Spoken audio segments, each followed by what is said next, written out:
This is Linden Porco, the star of Leprechaun Returns, and you're listening on Don't Get Out There Horror Movie Review Podcast. Happy St. Patrick's Day. Stay tuned. In a world where zombies, ghosts, serial killers, and vampires all exist, it's Nico, Brian, Mike, and Dustin, and they are all that stand between you and the films that could end the world. Welcome to the Don't Go Out There Horror Movie Podcast. Happy St. Patrick's Day, everybody, and welcome back to the Don't Go Out There Horror Movie Review Podcast. Just want to thank all of our listeners. And we got another exciting bonus episode for you guys. We've got the actual actor, the Leprechaun from the new 2018 movie, Leprechaun Returns, Linden Porco, on with us. Welcome to the show, man. Thank you for having me. I appreciate it. Man, we really appreciate it. Just to get this thing started off, just tell us a little bit about yourself, man. My name's Linden Porco, and I obviously I was the newest member of the Leprechaun family in the Leprechaun Returns. I've been acting since I was 5 years old. Just getting after it and doing what actors do and trying to put my best foot forward. And just tried to bring everything I possibly could to the new Leprechaun movie that is definitely going to air on March 17th as well. So, how you doing, Linden? This is Brian. It's nice to meet you, man. What could you tell us a little bit about what got you into acting? Yeah, for sure. It's nice to meet you, by the way. What got me into acting was I actually went to a convention at the World of Wheels in Winnipeg, where I'm from, Winnipeg, Canada, and that's basically where there's a car show, but it just happened so that Mini-Me, known as Vern Troyer, was sitting at the tables and signing autographs for people, and I actually have the same type of dwarfism that he had, and so one thing led to another. We got to talking backstage, and then he invited me onto the stage with him as well to just kind of see what the atmosphere is like of him being a famous little person. So that was really cool to see, and how he interacted with the fans and everything like that. And then we continued to talk throughout the day. We ended up having lunch together, and then he asked me what I was interested in doing. And so at this time, I didn't really know too much about the industry. I did a few things back when I was like a baby. Actually, I think I was doing some stuff with some kids' stores and just modeling in that sense. And then it turned into me doing a little episode on another Christmas TV show that happened when I was 6 years old. And then now this is like 8 years old, and I'm meeting with him, and he said, "What am I interested in?" And I said, "Well, acting's always been kind of something I've wanted to explore more." And he says, "Well, how about this? How about I get you in touch with my manager, and we try and set something up for you?" And so, not thinking anything too much of it, I was just like, "Oh yeah, absolutely, let's do this. Like, let's do something." Right. And then one thing led to another after that, even too. And I don't remember exactly how it all played out, but I remember they asked me to send a tape in of my physical ability to some people down in LA, not knowing what it's for, just sending a tape down of me playing sports and being active and whatnot. And so I sent that in, and then I think it was 2 weeks later, we got a call from his manager saying, "Hey, by the way, they really liked your tape. They'd like to offer you this job as the body double in Little Man."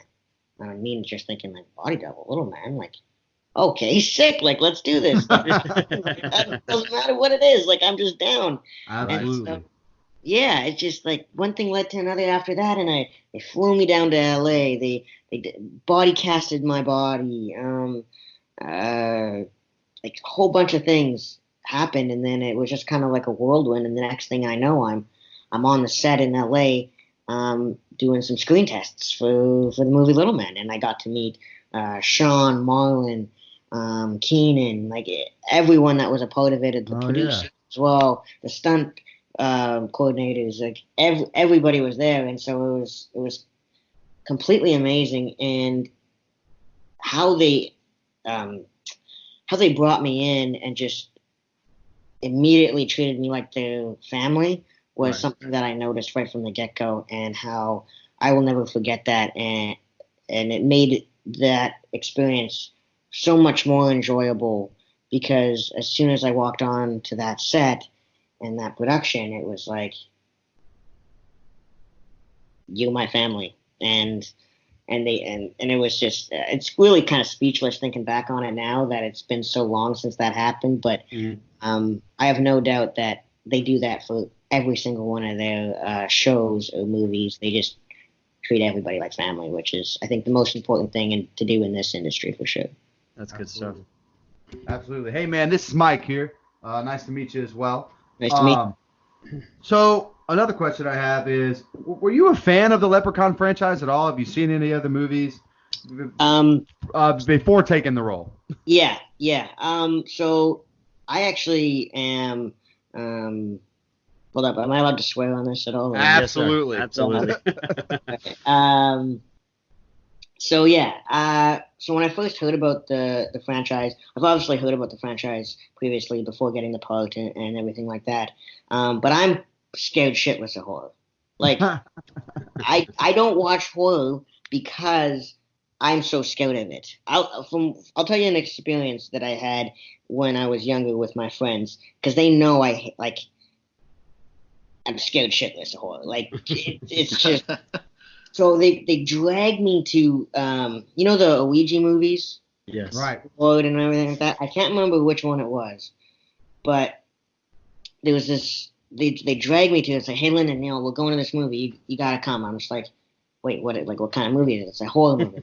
No fucking way! Like I'm not doing it. You guys know me. I'm not going to the show because I'm gonna be sitting there scared shitless the entire time and having the hood over my face. Like that's just what I do when it comes to horror movies. So, anyways, peer pressure, they drag me down there, and I'm sitting there watching this thing. I'm like, I have that first initial jump scare. I'm like, okay, I got that first initial jump scare out of the way. I'll be good. All right, this is gonna be.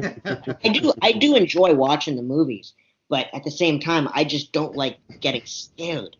You know what I mean? So I was watching the movie, I'm like, okay, this is a great movie. And then there was the part where near the end of the movie where her mouth is sewn shut. And I'm just like, and they did it in such a way where it just scared the absolute fuck out of me. And so immediately I bring up my hood and I bring up my hood and I bring out to like I'm seeing through just a little slit at this point, and I'm just like, okay, please, for the love of God, do not scare me again with this thing.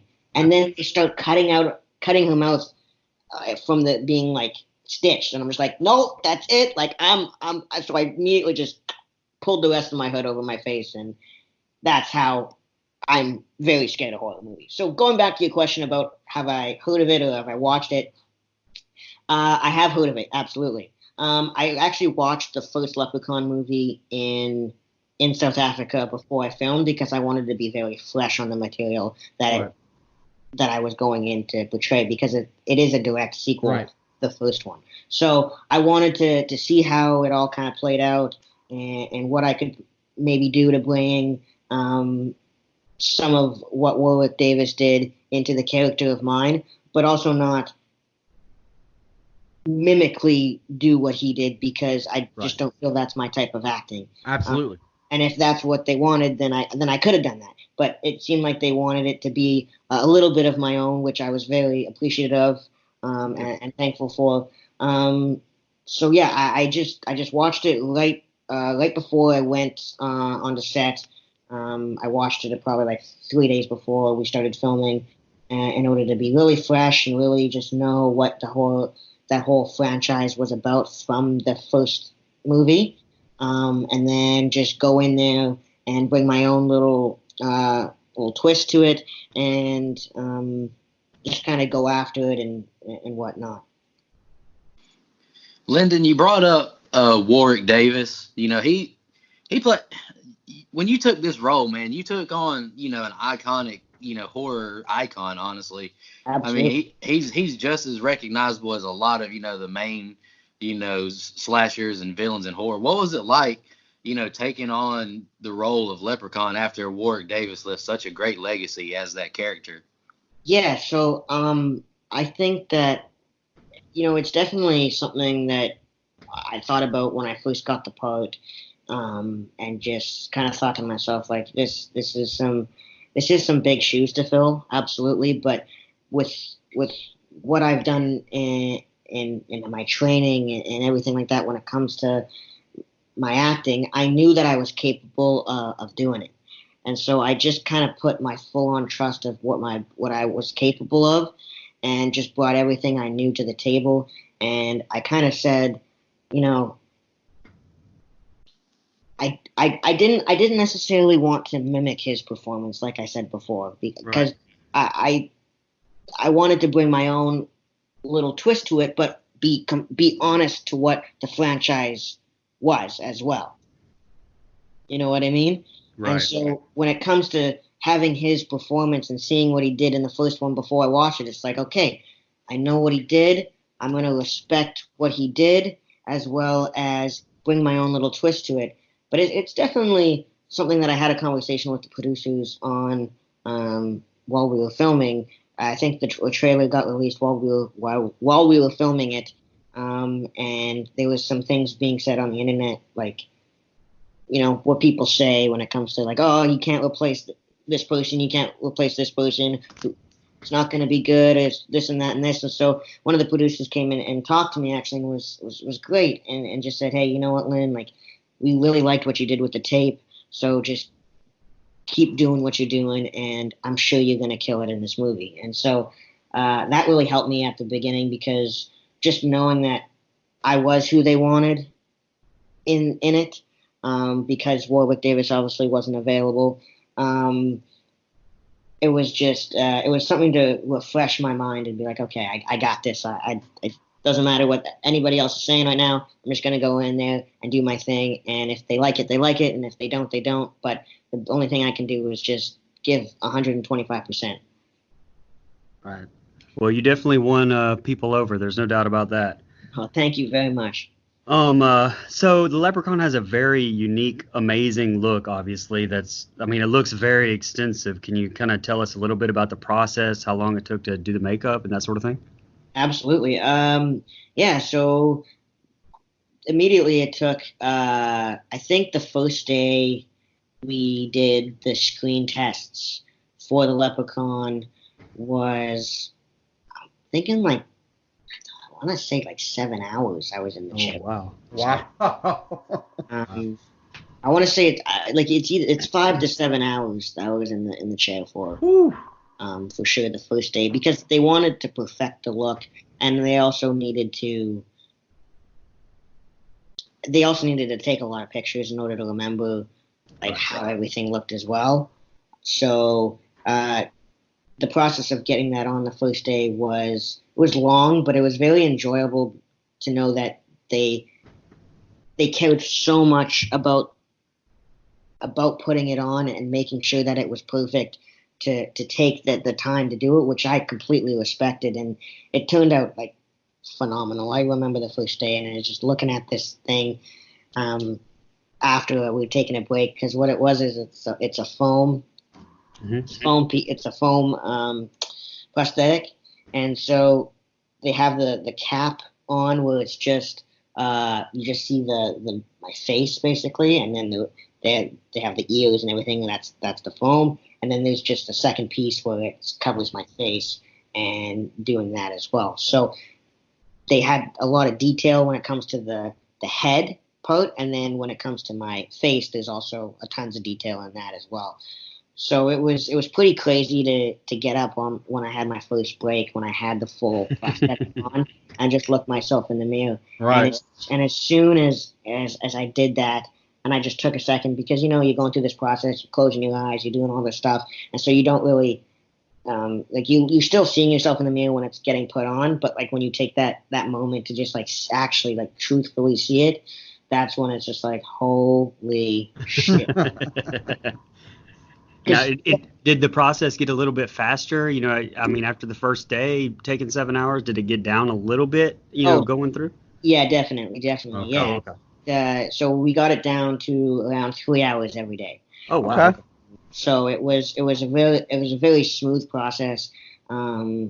After that first day, that first day was still smooth, but they were just wanting to perfect it and whatnot. So just 3 hours every day with like every I think like hour. I think I took like a 10-minute break just to like get up, stretch, and do what I needed to do. But yeah, it was great being in that chair with Nicola and Graham. They're true artists in what they do, and it was amazing to work with them for sure. So speaking on that, what would you say ended up being your favorite kill in the movie that you did? My favorite kill. Jeez, and this is not me just saying this. I think every kill was so unique. It was, yeah. That it's hard to pick just one. But if I were have to pick just one, damn.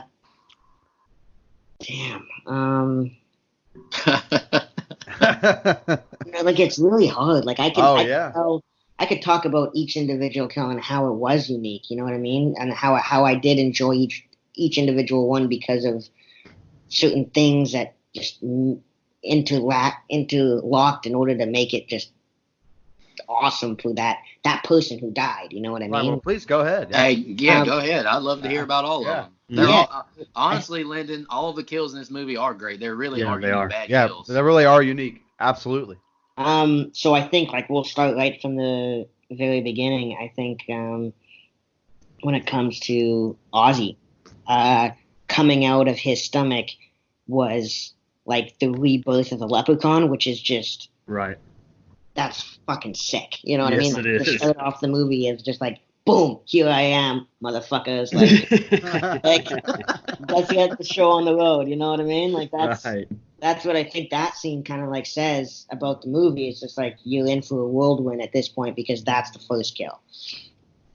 And then you go to the next one where gets sliced in half. You know what I mean? Like that's like you having this solar panel slice this guy completely in half, standing straight up, having that goo of him falling over on face first, like that. That's just so sick. Right. Because in the other part when he's like screwing in the solar panel, it's almost like a hint, but like you don't really know that it's like it doesn't matter. Like I've been doing it this way the entire time. Like it'll be fine. And because then it gets loose, it's like, haha, motherfucker. You screwed up, but now I can use my magic to kill you. And then there's the sprinkler.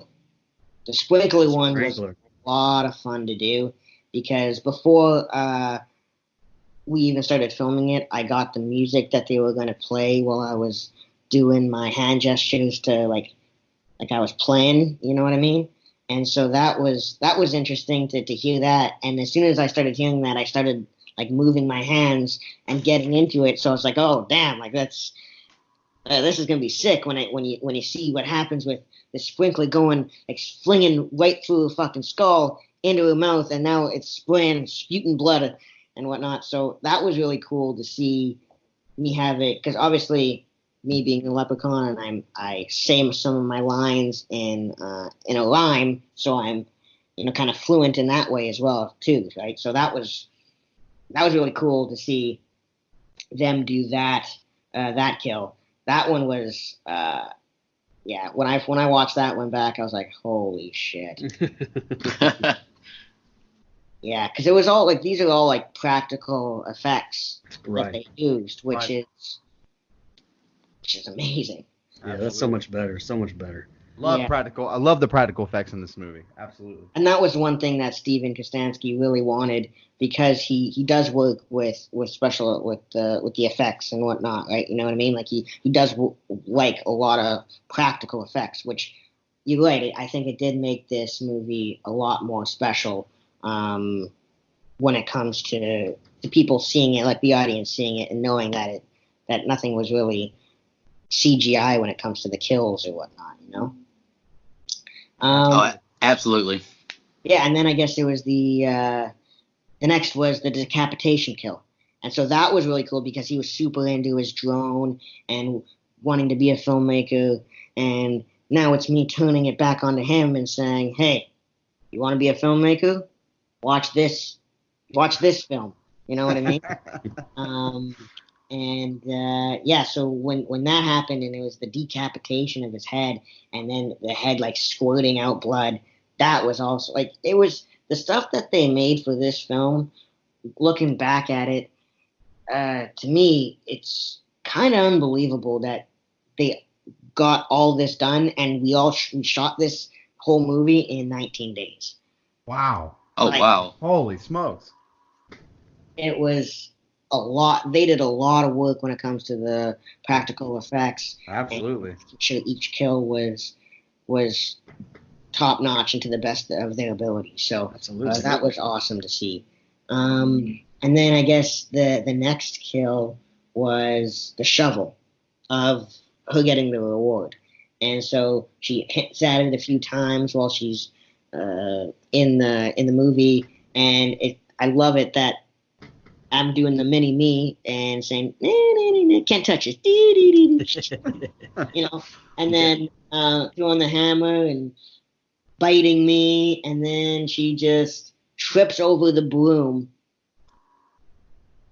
and kills herself. So that was it was great. Absolutely. Each kill was planned out so well when it came to the lighting, to make it just flow so much better. So those were all just like awesome kills.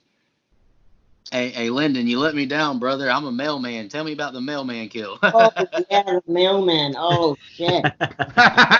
Yeah, mailman. That was a lot of fun too. That kill was. I bet it was. That was when like me getting my mojo back, even though I just killed Ozzy, but that was my first like alive kill, you know what I mean? Right. So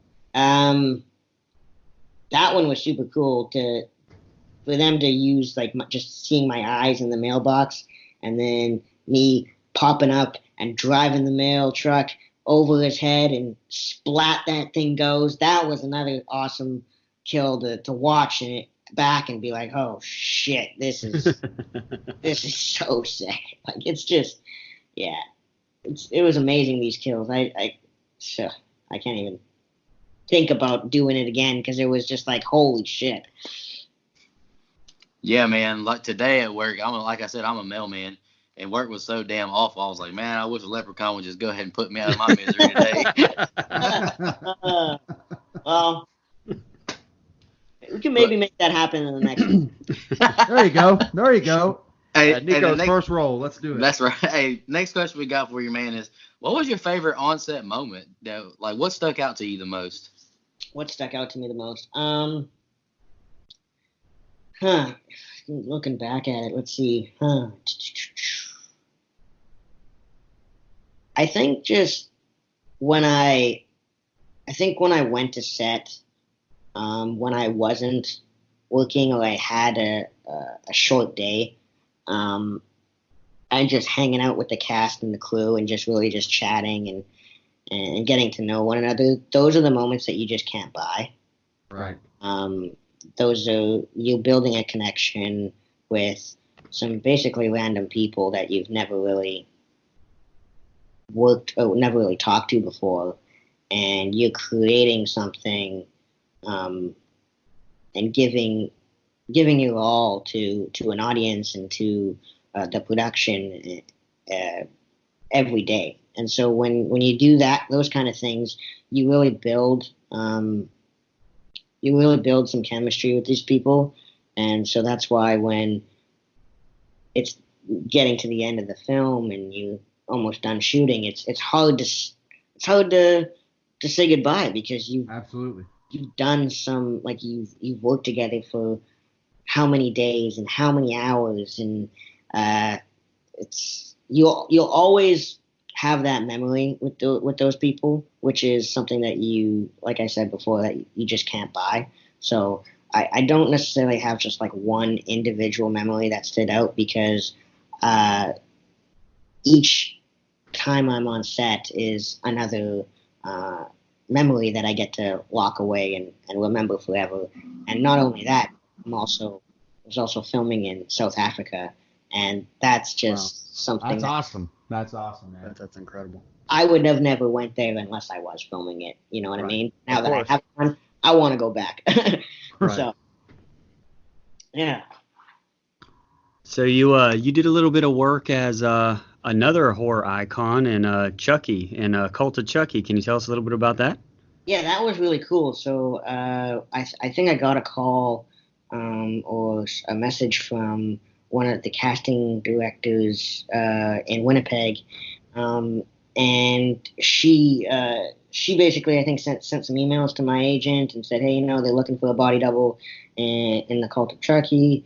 Like, is Linden available, and will you be willing to do this and whatnot? And obviously, going back to my like hometown, I'm obviously not going to say no to that, right? So, Oh, wow. I Absolutely not. it was great to go back there to see my friends and my family, and then I got to work with an unbelievable horror icon, another horror icon that is Chucky on that production. So, and to work with Don Mancini Yep. and all these incredible artists was truly amazing to see. And I don't know if I knew, because I'm not super into the realm of the horror movies because I don't like getting scared. You know what I mean? Right. And Right. that I knew, like, right from when I got it, that how crazy this was that I was on this set. You know what I mean? Yep. But obviously after, like, I came to and I realized, like, how special that was, that they wanted me to play the body double of Chucky. So that was really cool. That was really cool. One thing that I remember on the set that kind of really stood out to me was we were we were having lunch and everything, and usually the actors kind of sit together and whatnot, and then the producers and the directors all sit at another table and discuss what other shots they're gonna do for today and whatnot. But Mhm. then we're sitting at I'm sitting there with a few of the other cast members, and Don grabs his food and comes and joins us. And so to Oh, me, wow. that's like, oh, holy crap! Like, that's awesome. That Absolutely. you're coming and sitting with us, and so that was something that I just kind of realized, like, wow, like he's actually doing this right now, which is just unheard of when it comes to being on set, um, especially like the first little bit of me really being there, and that's what he's doing. So I'm guessing he does it all the time, which is just that much better. That's awesome. That's fantastic, man. Hey, Mike, Lyndon, before Mike asks you a question about Chris Jericho and wrestling, I just wanted to ask you one thing about being on the set of Call of Chucky. What was it like being around the beautiful Jennifer Tilly? I'm quite fond of her. So I actually didn't end up working with her. She wasn't on the set when I was down there. So unfortunately, Oh I man. didn't get to see her. Yeah, that's too bad. But I'm hopeful. I'm hopeful to hopefully work with her one. Yeah, Yeah. Don Mancini. If you do another one of these movies, put my guy Linden Porco in it. He was great. Oh, absolutely. Thank Yeah, you. I'm a huge fan of the original for sure. I watched that. Well, it was one of my first movies that I rented when I was growing up, and I loved the original. And you know, to be honest, I think everybody would agree that the Leprechaun franchise kind of lost its way over the years. But this one, being a direct sequel to the first one, Absolutely. it really got everything back on track. And you did a great job. I really appreciate that, and I can't thank you enough for saying it. I just I hope we can do another one day. So any fans out there that are wanting it, keep saying it, keep pushing them to hopefully do another one and make it great. Make that one great as well. So thank you very much. I was just about to ask you, Lyndon. Do you know anything about a sequel? Has anything been said, mentioned? I have Anything? not heard anything about a sequel right now, and even if I have, I could not tell you. Absolutely. That's true. That's very true. I still have to ask. You I still try. understand it 100%. So I, like you, big Chris Jericho fan. Tell me why. Uh, yes. Chris Jericho. When I was younger. Me and my dad would always watch the WWE, and so I started liking. I think right from the get go, it was like John Cena, and when he came in, and Batista, The Rock, all those people, and then the one guy that really stood out to me um, was actually like Rey Mysterio. Right. Rey Mysterio was like my number one for a long time, but always number two was Chris Jericho because he was from Winnipeg Oh, and yeah. he did and all that stuff. So whenever Chris Jericho was in the ring, I obviously was cheering for him because hometown as well as just knowing that he was just a great guy. Right. I mean, so I think Rey Mysterio though was like somebody that I just truly was drawn to from him being so mysterious, of him wearing that mask and being so small. Kind of just I thought of like, oh, like I could be Rey Mysterio being small, and I could do these Right. the 619 and all this stuff, and so yeah, that was really cool to see somebody so small being in the WWE slash SmackDown. Um, and then Chris Jericho. When I found out that he was actually going to be at the same convention as me, I was just like, hey, like I got to make this happen because Absolutely. this is so sick. Like I love it. So yeah. All right, brother. There Hey, you go. we're going to wrap it up now. Do you want to plug anything you got coming up, brother? Um, Basically just keep on just look on my Instagram or my Twitter or Facebook, and I do post things on there every once in a while. Mostly just do stories right now, but whenever I do have something, I'll post a post about it, and hopefully get to see me in some things soon. So just keep on a lookout, and I'll keep you posted. Well, you've definitely got our support no matter what you do, Absolutely, man. man. We appreciate it. Thank you very Absolutely. much. Yeah, you can follow me on Linden Porco on Instagram, the real Linden Porco on Facebook, and then just Linden Porco on Twitter as well. Awesome. Perfect. Oh, absolutely. Awesome, man. Lyndon, I just wanted to tell you, man, I'm going to be straight up honest with you. 2018 on Facebook, I see a trailer for a new Leprechaun movie. I watch it. I share it on my feed. I say, what this world does not need is another Leprechaun movie. Yeah, However, I can't remember if it was on Sci-Fi or it might have been Netflix. I watched the movie, and at the end of it, I felt really bad because I was like, that movie was every bit as good to me as the first one with I Warwick agree. Davis. I Absolutely. agree. I really, really like your movie of Leprechaun. It's great to me. thank you very much. And so, like, when you say that stuff too, of it doesn't need another Leprechaun movie, I respect that. I completely respect that because that's truthfully uh, how you felt about it. But now watching it and then now saying those things, uh, thank you very much. I appreciate you changing your mind. You I absolutely did. It's just that Absolutely. franchise just became such a joke after a few movies. It was like in space, Back to the Hood twice. It's like, oh boy, oh brothers. Like then when I saw like a sequel to the first one, I was like, we don't need another one of these. I mean, why are they doing this? But then I watched it and I was like, I really enjoyed that movie. That was a really good movie. And I'm being honest with you. Thank At you very first, much. I was not on board. Hey, hey, that's all. I respect that. Thank you very much. Hey, but we really appreciate you coming on here Yes, with thank us. you. And Thank we're you. going to make sure that we tag you and everything. We're going to promote anything we see. Because I've noticed, man, I searched, like your name on YouTube and all that. And you seem to do a lot of interviews, a lot of podcasts. And I think, to me, you just come across as one of those, guys who are just, who want to talk to the fans, who want to tell your story. And, all of us, we really appreciate that. Because some people are, like they big time you. They don't want to give you time of day. But you seem like just a real genuine guy, and I appreciate that, man. Absolutely, man. Yeah. Thank you very much. I really appreciate that as well, and that's all I feel like that's all I can do is just give as much as I can back to the fans because they've supported me throughout this process of being the Leprechaun and throughout my career as well. So anything I can do to give them more information or to just give back, that's what I want to do. Well, we thank you again. Thank you Hope so you have much, a good man. St. Patrick's Day. I hope you don't drink too many green beers. I can't promise anything. Absolutely. Me either. Me either. Hey, we appreciate you giving us your time, man. Thank you. And Anytime. just want to remind everybody Thanks, guys. to don't go out there.